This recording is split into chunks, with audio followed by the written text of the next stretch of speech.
So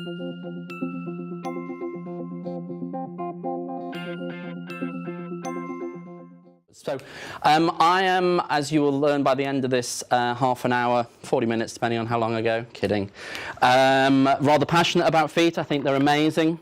Common questions: do I have a foot fetish? If you've got grim feet, I'm probably not going to date you, because I don't want to take my work home with me. It's like you say that, you say to a gynecologist, they don't usually date ugly people.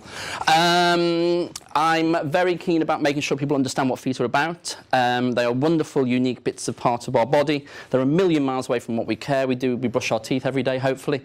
Gents now and again may have a little shave.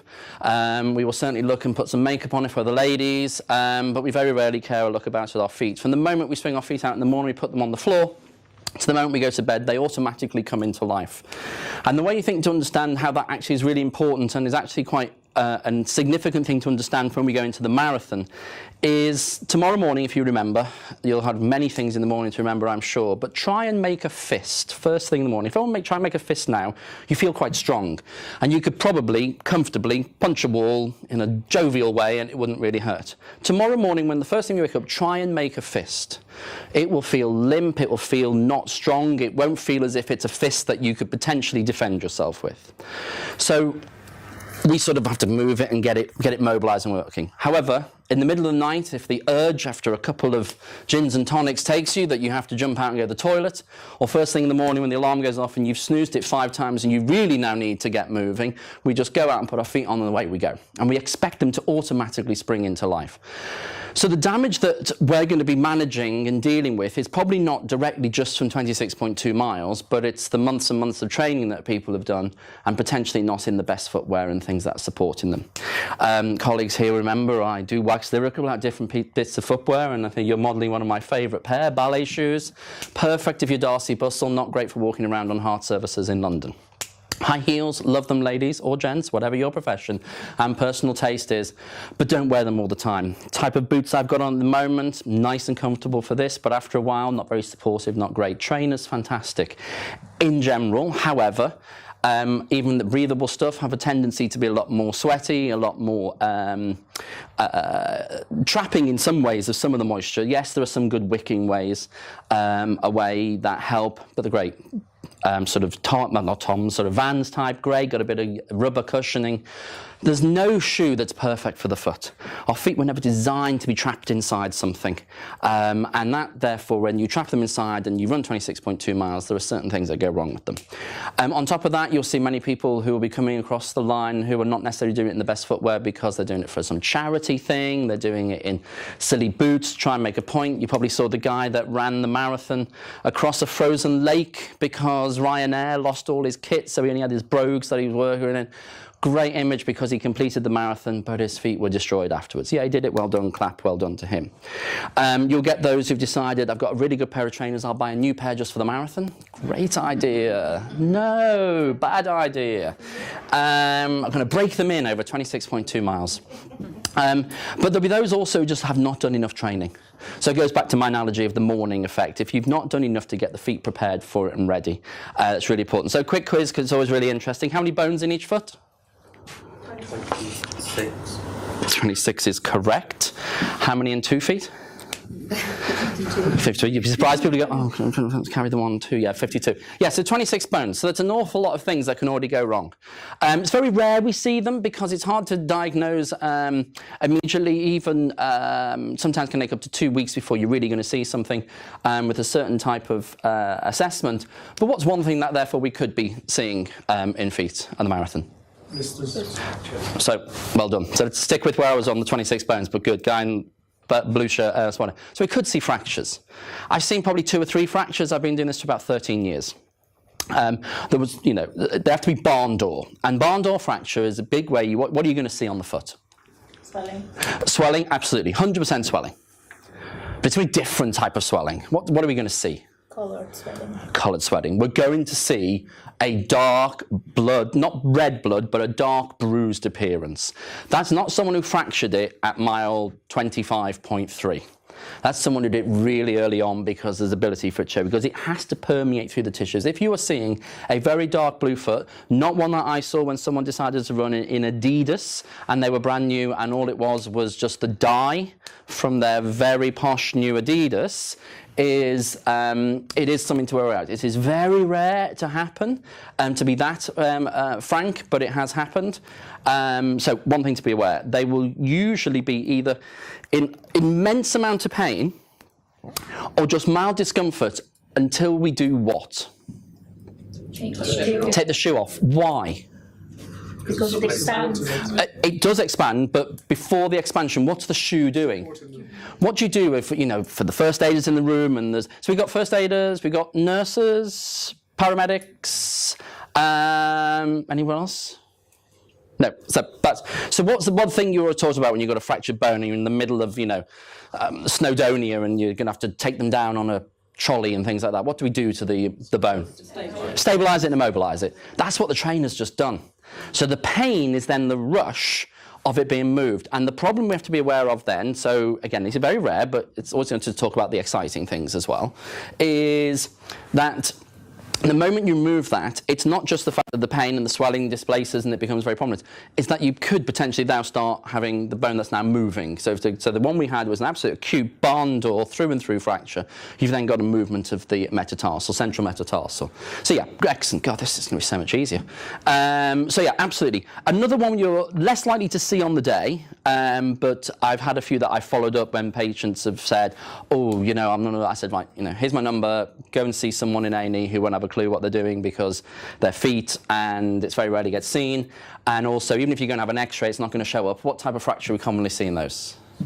Stress fracture or march fractures. We used to call them march fractures because a lot of people, especially soldiers, were getting them. Why? Because they're clumping around on hard surfaces in rigid sole shoes.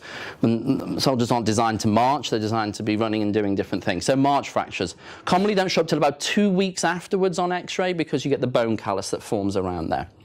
But they still can get localized edema, swelling, and tenderness around that area. The other type of fracture you can get, which is not directly just bone, includes some soft tissue as one of the what? If you get this one, it's really clever. Beat most of my colleagues. So David Beckham's had it. Rooney had it. Say again? Achilles. So Achilles, slightly different. Very rare you're going to get Achilles that's going to cause a fracture. The Achilles usually it's just either, and it's very hard to rupture Achilles tendon, but it happens. An avulsion fracture in the base. Absolutely spot on. Avulsion fracture where? Don't answer because you're far too clever. Someone else answer. Where it's a big area. So an avulsion fracture is where a tendon is inserting into a bone and there's such a huge force that as it's pulling on the bone, it pulls a bit of the bone away. It doesn't have to pull the whole bone away, but it can pull a part of the bone away. It's called an avulsion fracture because you're avulsing some of that away. Whereas a possible common place you're going to see that. It's slightly rare in toes, just think because the pull point on the toe then has it into a joint. So there's a grip, but I can see where you're going with that. Under the foot. Under the foot, yes. So the answer is the common place is on the outside of the foot at the bottom of your fifth metatarsal. So it's commonly known now, we call it the Rooney fracture, only because everyone knows Rooney and it was made quite popular. And then what's the thing that we commonly put people in when they've got a fracture in their foot other than a plaster cast? And it's been named after a famous footballer as well. The Beckham boot. So an aircast boot also got known for a while, called a Beckham boot. Why? Because David had a fracture and they put him in a boot and said, oh, brilliant, they would name it as a Beckham boot. So a very common place. And what you'll find is people, when they're coming in, will have a tendency to say, it hurts to stand and then walk forward and go and take a step is when it hurts. They'll say standing still, it's uncomfortable, but when you're taking a step, because when we hit on the floor, and you can't say this anymore, I'm no Rolf Harris, you're not allowed to do that, but I don't know what other artists use, because not many other people drew as badly as I do. So there is our big toe, our little toes, as you probably guessed that, I know, it's amazing. When we walk or run, slightly run, there's mid-foot runners and forefoot runners, but the general most people, when they're walking, will hit on the outside of their foot, run up here, come across and go out for our toe. That's the way we walk. That's the pattern of general walking. So if you're now walking and hitting on the outside of your foot, to stabilise your foot and stop you falling over and doing this, and doing a sprain of your ankle, so for those that can't see, it's going over like that, uses a very interesting and very useful group of muscles called the perineals that come down, and then the tendon inserts here into the base of your fifth metatarsal. So they'll be like, oh, I've done it, I've got through, I'm aching everywhere. They stop, they fight to put their foil blanket on if it's cold, then they go and find their bag and they think they're great, and then all of a sudden they start walking and the pain hits in. Endorphins have gone, the joy of completing this, never doing it again, calling loved ones, and all of a sudden it starts to hurt. Okay? So that's potentially, and then what happens is they tootle for a bit, and then they get too far past the medical tent, and then they've got to walk all the way backwards as well. And just because we're really nasty, we put the entrance right down here. So you have to go all the way further back before you can get into the tent. It's just a very clever way in which we do it. So that is a potential. So they're the sexy ones that we might see. Okay, so let's move away from too much sexy stuff into, okay, so 26 bones, well done. How many muscles? Yeah, I know it's going to be impossible. How many ligaments? So there are about 100 to 115 soft tissue ligaments, muscles, and tendons that influence the foot. A good one is how many muscles are there in the toes? Lots. Lots is one answer.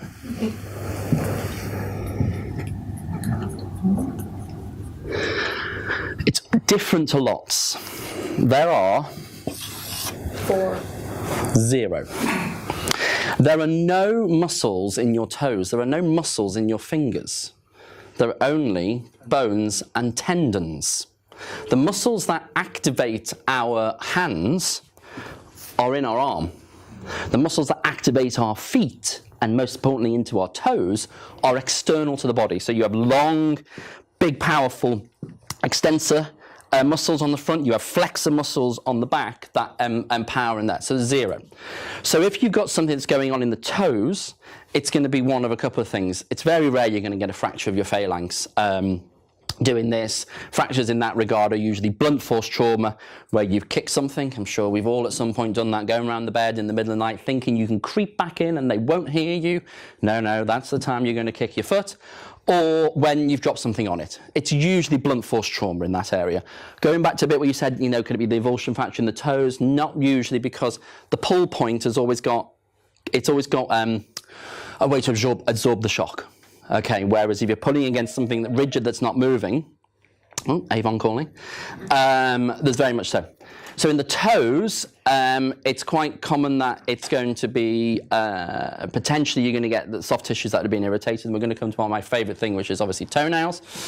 So none in the hands. Always a good quiz question when you get asked that one. And how many muscles are in the hand, in the fingers and toes? But there are, within the foot, 4 layers of very clever muscles. And we're certainly not going to go through all those, but they all do some amazing things. And they all get quite stressed, which is why you're going to see a huge amount of swollen, painful, cramping feet. Cramping more so in the bottom arch area. Obviously, we're going to see stuff that creeps up around into the calf. A big one that you get around the front of the leg. What do we hear? What do we usually people refer to those as? Shin splints, yeah. Medial tibial stress syndrome. If you want to be really posh and go, yes, I think you've got a case of medial tibial stress syndrome, is in essence the shin splints, but it's not technically shin splints. If I say that in front of my colleagues, they sort of throw bits at me and say you're a bad person. But that's a very a common presentation that we're going to get.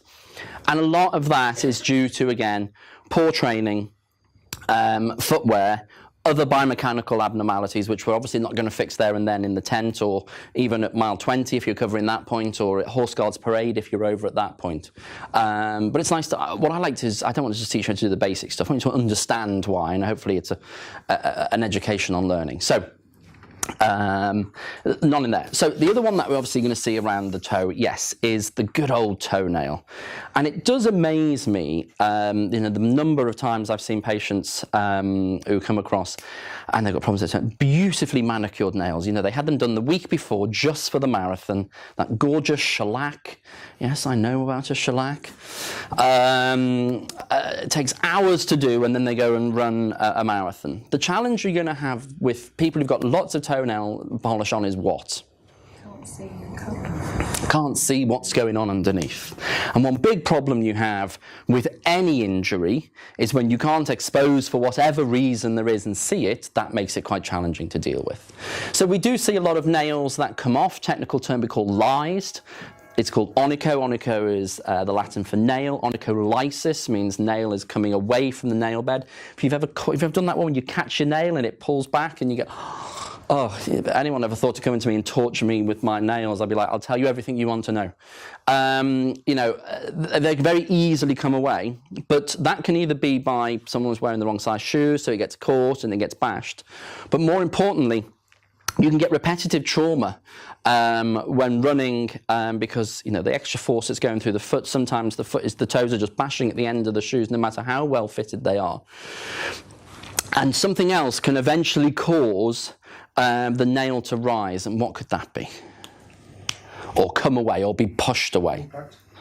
So there's impact, yes, but it's impact is the underlying cause of this. But what is the bleeding? Bleeding, absolutely, and we call that a subungual hematoma. So we have it that it's there is a blood blister that's basically coming underneath the nail, and quite often it doesn't pull the whole nail away, but the patient will describe it feels like, oh my God, it feels like my toenail is being ripped off. What should we do? Apart from say, don't run 26.2 miles. Referring to you. Referring to me, okay, I'm not around. What might be one of my colleagues do, or... So I see, yeah, that's not a bad start. Someone's swollen, painful. We apply, are we prices? Are we rices still? We're rice, okay. Just still rice. We do prices now, just because I think if you add another one on, it just makes the lecture a little bit longer and more interesting. So protect, rest, ice, compression, elevation, and support. And the support is a bit like what you do afterwards. So you don't just give them something. You then how are they supported afterwards to heal and recover? So it's a bit more of an in-hospital approach. But absolutely, ice is spot on. We want to reduce the swelling, inflammation, give them some relief while we consider maybe find a podiatrist to come over, see what he's doing, if he's just, you know, twiddling his thumbs. So what do you think we might employ to do? Yeah. So just, no. So you've got something that is causing a lot of pressure underneath an area that's not going anywhere. What can something causing pressure over an area of patient who's maybe a bit more vulnerable, and you're a keen runner, which is absolutely great, and you may be raising for charity, what type of patients do we need to look out for when we're considering potential infections like that in the foot? Diabetics. Absolutely spot on. High-risk people are going to be diabetics. Now, I'm not saying no diabetics are ever going to run the marathon. They're going to be hopefully more well aware of their feet and very conscious of what they do. But little bumps and scrapes to a diabetic is much more of a problem for them to deal with than you and I. Either there's someone in this room that's potentially diabetic, or you know someone who is. You know, that's sort of the scary statistic is that if you get an ulcer, so not just talking a cut, I'm talking an ulcer on the foot, which is a wound that is not actively healing. Rough definition of an ulcer. You have a higher chance of morbidity, so there's a higher chance of death at 10 years than after a heart attack. Because you are already very predisposed and highly at risk of repetitive ulcerations and damage. That leads to a risk of infection, etc., higher risk. It's now, you've got a higher morbidity, so not mortality, so it's not, you're definitely going to die, but a higher chance of death at year 10 post your first ulcer than 10 years after a cardiac arrest. But still, we don't pay enough attention to diet and all that. Sorry, I'm going off track. It's my bit of a pet subject. So nails, yeah. Other ones you're just going to see classically, they're going to come in, they're going to be ripped, they're going to be bleeding, they're going to be tender. What do we do? Say there's no podiatrist there. What might you advise and help and support the patient to do? So let's just say the nail is loose enough that you can pick it. It's still partially attached, but you can raise it and you can go, hello. So So before we do all that, what are you going to do? Clean it. So go back to basics. Think, common things are common, simple things are simple. Clean it because there might be bugs, there might be dirt, there might be grit that's got in from the road into the socks, some, dirt and bits are very close. Clean it out, absolutely. Dress it, put it down. What are you going to tell them to do? Get home, you're an idiot, don't run 26 2-point miles, and go and see a podiatrist. Go and get it checked out. If it's basically hanging on by a sinew, it's that tiny little bit, it's dear life, what do you think is the best thing to do? Take it off. Because think about it. If it's good as attached, and it's loose, and it's raised, but it's good as attached, the nail's gone. It's gonna, it's not gonna regrow. The nail's gonna regrow, but that bit of nail's gone. And it'll come off in its own time. If it's one that's too loose, the problem is no matter how good your dressing is, that's going to move around. And a moving solid piece of keratin rubbing on a tender piece of tissue, subungual tissue, there's more chance it's going to irritate the area. Okay, I mean, you'll notice that, and you might not be doing it, but you might have kids that this happens to. You might be in the middle of nowhere sometimes when this happens to yourself or your loved ones or friends. So yeah, if it's hanging on a sinew, you just go, sorry, fell off. I was just cleaning it vigorously. But yeah, absolutely, they just have to come off. Okay, I'm not even looking at time. No one's glaring at me. Oh, okay. Other common things we're going to see. Again, common things are common, simple things are simple. Blisters. Barn door blisters. Okay, I've got a call with a journalist tomorrow to talk me through blisters for The Guardian. It's really a slow news week, isn't it? Wonder how many of those activists have got blisters on their bums from sitting down at Marble Arch for the past bit. So what am I going to do with blister? Leave it if you can. So leave it if you can. So there's different types of blisters. So you're going to have. So what is a blister?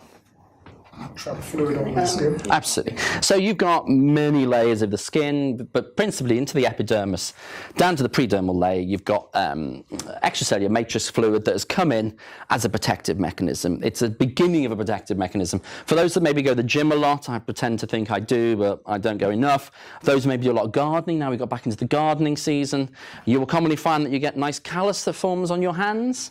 That's an extreme version of the body protecting the skin underneath. This is an immediate reaction. Sometimes, I'm sure, again, if you've done lots of quick gardening, you get a bit of a blistery formation, you sort of peel it off, you get on with it, it then calluses up. A lot of people you'll see when we're looking at their feet will have lots of callus on their feet because they've gone through that. But quite often they get a new blister. So yeah, beautifully filled with fluid. It's raised the epidermal layer up from the skin. It's going to look sort of like a greyish colour, a bit like the radiators here, and it's beautifully raised. So if we can leave it. However, you've just taken the shoe off, and we've now seen there's this huge-ish blister on the bottom of the foot, and we say leave it. They've got to fight their foot back in there because either they haven't brought a change of shoes or their change of shoes are 17 lorries down the other way and they're at the beginning of the recovery mall part. So what are we going to do to help manage that if we are not doing anything with the blister? So what we're saying is the blister's intact at the moment. Protect the area with some gauze. Yeah, so gauze. So one of the simple ways that some people describe it is that I can't draw 3D and things like that, is to donut it. Yeah. So let's put something around it. I mean, I've seen some whopping blisters. I'm talking, covering most of the bottom of the foot. I'll talk you through what we do with those in a moment. But little ones is, yeah, absolutely. Is to donut them. I'm going to slightly jump ahead and say, for us, pop it. Leave it intact, as in the surface. Do not de-roof it. So de-roofing is when you take away the top of that skin that's loose, but absolutely pop them. They become a pain because I guarantee you, by the time they get to St James's Park, or they've gone to the McDonald's by Trafalgar Square to replenish, and then the pub, that blister's gone. That blister will have burst, okay? Yeah, we are not. No, I know, absolutely. But what you might be seeing is if someone else, when you're seeing other people do it, you might be seeing that and you're like, oh, I understand why they're doing it. Okay. Big thing is absolutely burst it. That skin is now dead. It is pulled away and denuded from its blood supply. It's going to go. So you want to get it so you've got a nice softer surface that's covering, protecting the underlying tender skin. And do that. So what I want to do is, the first year I did this, we were talking about this, and then I remember the St. John's guys were there, were going, oh my God, he's bursting the blister. What is he doing? He's going to die. That bit where your toes join your foot. I once had a patient who had a blister that probably did that. So there's your midfoot, that's your arch bit there, so that's your calcaneum, so it was almost that far. It was huge. Absolutely huge. Added to it, it looked a bit dusky, so there's a little bit of blood going on in there. I'm not talking, it's not gushing with blood, but it's got blood going in there. Well, it will do because there's blood vessels below. And the challenge with this is that patient's got nothing to walk on. And the additional problem is, if you leave that, it good as burst, there was just small pockets collected. And a lot of it had sort of sunk down, as you can imagine, when we took the shoe off and put the foot up. A lot of it had sort of dribbled down here. And so you actually then did, only because you might see this, and if you see anyone doing it, and if I see if you're only there, you got it, I always call people over, because it's fun to watch and learn and see, is that actually cut the whole layer of that top skin off and removed it. It was serving no use to man the beast. It wasn't going to protect, it's going to be moving all over the place. The moment you start pushing it, it was just doing it. All it was going to do was concertina and crumple up at the bottom of the foot. So we took it off, put some we got very clever second skin dressing stuff that we have with us, massively bandaged them up and said, you now need to go and see XYZ tomorrow, find out where they lived, so you need to go XYZ tomorrow. I found out a couple of months later, because I went to see a colleague of mine that lived up north, healed well, no problem at all. But it's about giving it the fastest, quickest time possible. People say, well, if you leave it on, it's going to stay moisturised. There's nothing moisturised there. That skin is not providing, because our skin is great, stops water getting in, stops water getting out. Okay? We sweat very well, but it's a controlled fashion. We're not sweating from our skin, we're sweating from glands and pores deeper down. So if that had stayed on, it would not have protected the moisture underneath. And there's a large surface for that to come away. So if you do get good, and if any of you are there in the finish line area and you hear about this, call your friends over. It's great fun to watch and see. And nothing more intimidating for the person lying on the floor while we're doing it. But it works really well. But blisters, absolutely lots of them. Common on the back of the foot. Coming on the tips of the toes, especially if people have got claw toes. I'm sure if you've either got yourself or seen family members, so you've got those lovely claw toes that just down there, that pressure on the tip of the foot. Commonly, literally got little blisters on each of them, pop them all, click dry dressing on, away you go. There's no point leaving them as they are. I know you guys aren't able to do it because St. John's has this no fun rule. I didn't mean that, recorded, good. You can edit that one out. Microphone's still there. But no, it's good to see. And although you can't do it maybe in your professional capacity, if you are keen runners, you have family members and things, it's something to consider. A little simple hypodermic needle, the fluid comes out, clean, dry dressing, but and I always get told off because I know there's certain dressings not allowed to use, the Melolite ones, that have the shiny one surface and the dull non-shiny surface. The shiny surface on there, it does really well. One thing then, bit of a tip, is that whenever you tell someone to then take that dressing off themselves, because people are big and clever, we've all hurt off before and put a plaster on, is that you soak it off. Don't pull it off. Yeah. So warm bucket of water, handfuls of salt, dissolve it in, put the foot in there, and you leave it until the dressing feels completely sodden. And then what you do is it'll just tease away, so it won't be stuck to the wound. Because you guarantee that underneath the blister, you're going to get a little bit of bleeding. Bleeding gets into the dressing becomes sticky, blood is sticky. If you've ever, cut yourself quite badly, and then, a scab, while it's drying, is quite tacky and sticky. What salt and the water burn the skin? No. We have a nice pH balance in our body.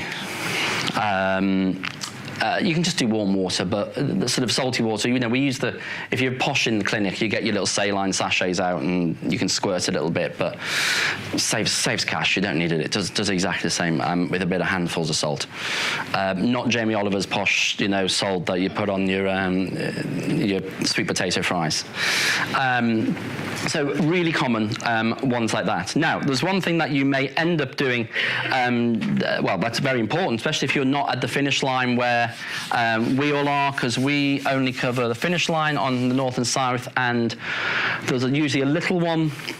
As you get to the Prince of Something steps, I always forget the one. Which one? Duke of York. Duke of York, well done. Someone noble. And then Horse Guards Parade. But you might be, are you all at the finish, or are some of you dotted around dotted, could be anywhere. So dotted, you might have someone at, mile 20 or, mile 15. And bizarrely, and this is going to sound like a really silly thing, one of the sometimes challenging things with this is taking the shoe off. So if you've just run 20 miles, quite often the thought of having to bend over, undo your laces and take your shoe off while you're cramping in every possible way possible, and you're in agony and you feel there's something wrong with your foot, to say, right, can you just bend down and take your shoes off is not the easy thing. So you may have to assist them, because quite often we find they come into medical tent, they see lots of fib, they see the floor, and they just fall on the floor and lie there and just be like, help me, I'm poor. Reference to Bridesmaids, if anyone's listening. Taking the shoe off can be a very easy thing. We do it sort of all the time. We're very good at taking shoes off and put them on, especially the little ballet pumps. They just fall off, useless, bad for you. But taking the shoes off. So, very luckily, Ian, I thought I was going to call you Jan for a minute, but it's definitely not Jan. Jan, as they say, come on down. The price is right. So, a few moments later. No, you're good. How often do you do your laces? Not very often. Brilliant. So he technically has a slip-on shoe. Okay? I've got laces just for decoration. I love when patients come in and go, I know, I wear lace-up shoes. I'm like, no, you don't. If I can pull it off, very little force, then it's not as useful as her ballet pumps at the moment. So well done, Ian. One would hope, again, the people who are running, they have properly done their shoes up. They've done them properly with their laces. The laces should be redone and undone every time you take your shoes on and off. I know we're in a busy, hurried life and we don't do that, but otherwise, generally, the shoe is just a slip-on, and your toes will naturally then have to do a lot more clawing, less so in this trainer style, but in sort of vanny styles, especially our slip-on type shoes, and now we're very much in our footwear, flip-flop weather. You have to curl your toes to keep your shoe on your foot, otherwise it comes away. That's the nature of a slip-on shoe, because a slip-on shoe slips on, but it also slips off. But if it is nice and loose, most would just say, I want to get to the foot, I want to have a look, I'm just going to pull off and I'm done. Great, the shoe's off. Potentially, if this is a lot of blood inside here, what do they say? What happens to blood? A lot becomes very sticky. They've just run 26.2 miles. You can't see if it's blood because they're wearing fashion red. So that has now gone stuck. I've now pulled away actually something that was relatively stable and okay, and is now going to be in Mount Vesuvius of blood, disaster, 222 if you're in hospital. The crash team are on their way. I know, I'm exaggerating. So simple things, can you pop your shoe back on? Thank you so much. Watch how you can just slip it back on. So that's one thing we don't want to do. We want to make it a way to inspect and have a look. I have seen where people have come across, usually you can see it when they've got lighter coloured trainers, when there's a lot of blood, and you do get it and it's bled through, and you can see that lovely little sort of moccasin foot look of blood around there. Sometimes just at the toes, especially if you're in like these type of nice trainers with the mesh at the front, but if it's a lighter colour, and obviously red will show up as a difference, you can see it's come through, so it's a lot easier to spot. But one other way of trying to do this is if you pop back up, thank you again, Ian, you're so kind, is that obviously, and this one becomes slightly satisfying, is undoing the laces of someone who's clearly spent hours of doing their laces up is quite rewarding, but it's sometimes quite frustrating, and I'm being slightly facetious to make a point, but you do have to open it so you can try and remove the shoe with as little irritation to the foot as possible. It's probably seen as a bit overawed, but the number of times, and also if it is a bit too tight and people say, oh, I can just pull it off, you're now pulling on muscles that are a bit tight and cramping, also you don't know what's going on, okay? So simply we go in, and I'm not going to be totally irritating. I usually do, when I know the people I'm doing it with, and literally undo all the laces down the front of their shoe. But as do it so, I'm going to, I would already do, I did it a bit more, but I'm not going to peeve you off any more than I have done, is come down so you can get the tongue as far back as possible so you can expose the dorsum of the foot, the top of the foot. First of all, you've done a nice check on there. There's nothing majorly blaring out at you there. Also, very simply, you can go, any tenderness, any pain, anything down there, no, all feels fine, great. Oh, no, it's underneath my foot, oh, it's my toes, oh, my heel, blah. You've exposed, okay? Then, let's put you there, back a little bit more comfortable. We're now a bit looser, so I can go around the back and I can feel there's nothing jumping out here other than a hot, sweaty foot. Nothing immediate around here, no immediate pain, brilliant. So much doing like a mini top to toe on the inside of the foot. You know, you do try to, you pat people around, you turn them over. Oh, massive gush of blood, there's where the blade is. And those type of things around there. I've cleared it around there, and then simply what I want to do is now open it up. This is where it's going to seem like a bit of an anathema to you. I want to make sure I can come down over the heel without pulling too much in the middle of the foot, because obviously the middle of the foot is where the big junction point is in the triangle of the foot. Our foot's a triangle, our heel comes up here. These are our metatarsals coming down there. In the middle are our cuneiforms, fantastic joint, cornerstone of the way the foot works. On the bottom is your plantar fascia. That's the way your triangle works. My thumb obviously isn't there in my foot.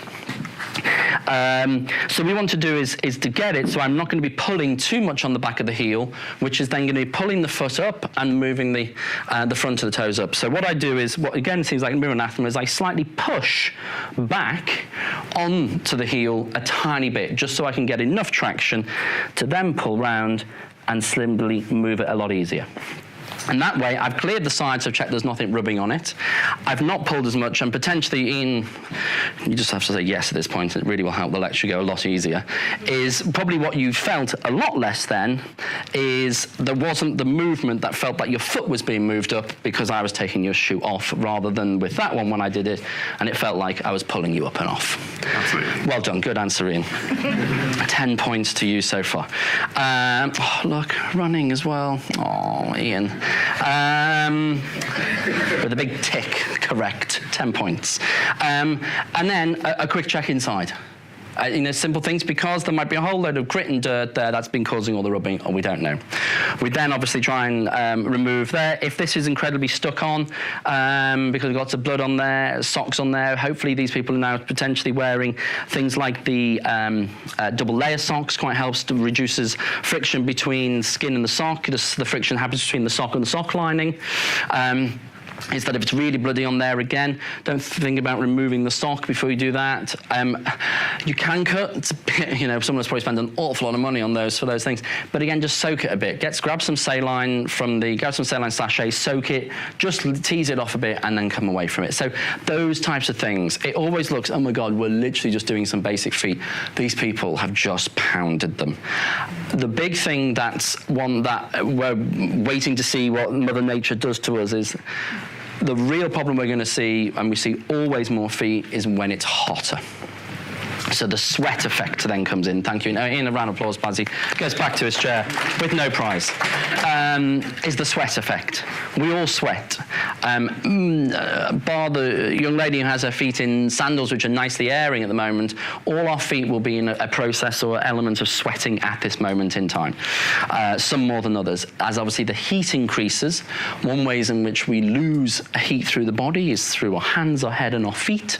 So there's going to be more sweat down there. So more sweat leads to more rubbing more blisters, and other challenges in that way. I'm obviously not going to be talking about, other colleagues are talking about the fact of heat stroke on people and the way it can affect them. The challenge you'll also get is a lot more as our feet get a lot warmer, elements of the soft tissue feedback diminishes as well. So we are slightly more prone then to rubbing and blistering effects because we don't feel it as quite in the same way. I'm sure you'll testify to when it's really cold outside and you maybe haven't got the best warm socks on or the nice warm shoes, your feet will be more sensitive and more painful, and you'll notice things that rub more and irritate more than slightly in the warmer months because of the way in which we get the feedback. So there are things to look out for. There are many other things in the feet. As I said, they're fantastic. You're going to see an awful lot of them over the weekend on the Sunday. If you are, any of you in the end tents, you are excellent. And next year, if you do that, try and get there as much as you can. Beg, borrow, and steal, and plead. But do have a look. If they are generally complaining, have a look, see what they're doing. At the end of the day, sometimes checking everything's okay, giving them a clean down, getting them to put their shoes and socks back on is a great thing and will serve you in good stead. Any quick questions as the alarm goes off? Just the tags. Do they still put the tags for the... They do. So yes. Have we got to be mindful of that? Yeah, you're not going to do anything to them.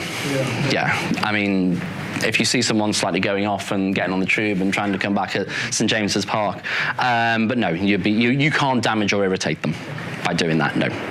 Even getting water all over them, you'll be absolutely fine because they're designed to be waterproof. Anything else before I bore the next group? Excellent. Enjoy Sunday. Let's hope it's clear but cool. Thank you. You're welcome.